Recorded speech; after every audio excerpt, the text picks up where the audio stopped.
குருவின் அருள் வேறுபாடின்றி யாவருக்கும் ஒன்று போலவே கிட்டும். அவரே உலகின் காப்பாளர்.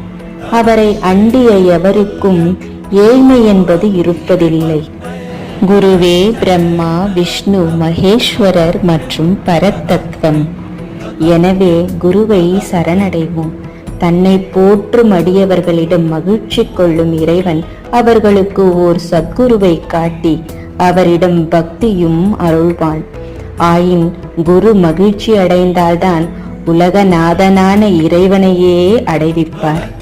குருவை பூஜித்தால் ஒருவர் தீர்த்த யாத்திரை, விரதங்கள், யோகம், தவம், தர்மம், வர்ண ஆசாரம், விவேகம், கேள்வி ஞானம், பரமபக்தி, வைராகியம் ஆகியன செய்தால் உண்டாகும் பலன்கள் யாவற்றையும் பூரணமாக பெறலாம்.